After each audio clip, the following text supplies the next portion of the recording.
প্রথমে দিয়ে দিলাম 4 চামচ ঘি দিলাম, ঘি দিয়ে একটু নাড়াচাড়া করি। আজকে হয়েছে ব্রাউন পোলাও। এখন ব্রাউন পোলাও দিয়ে দিব 2টা পেঁয়াজ, 2টা পেঁয়াজ দিয়ে দিলাম।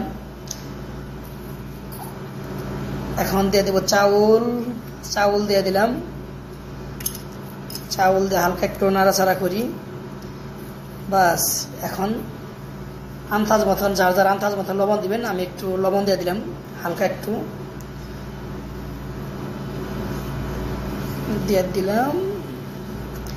তারপর এখন দিব 1 চা চামচের 1 চামচ সজের ফাঁকি এবং 1 চামচ গোলমরিচের ফাঁকি দিয়ে দিলাম।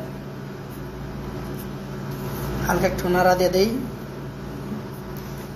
এখন দিব পানি, পানি দিব 1 কেজি চাউলে 1.5 কেজি পানি দিয়ে দিলাম। পানি আমি 1.5 কেজি পানি দিয়ে দিলাম। বাস মোটামুটি হয়ে গেল।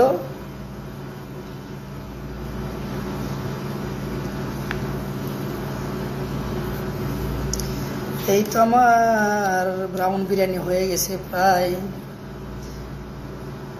বাস এখন একটু নাড়িয়ে দিলাম, একটু নাড়াচাড়া দিয়ে দেই, একটু উল্টা পাল্টা করে দিলাম, দিয়ে দেই উল্টা পাল্টা।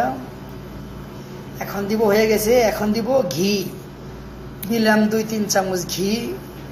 বাস হয়ে গেল আমার ব্রাউন পোলাও, ইয়ামি পোলাও হয়ে গেল আমার। বাস থ্যাংক ইউ সবাইকে দেখার জন্য।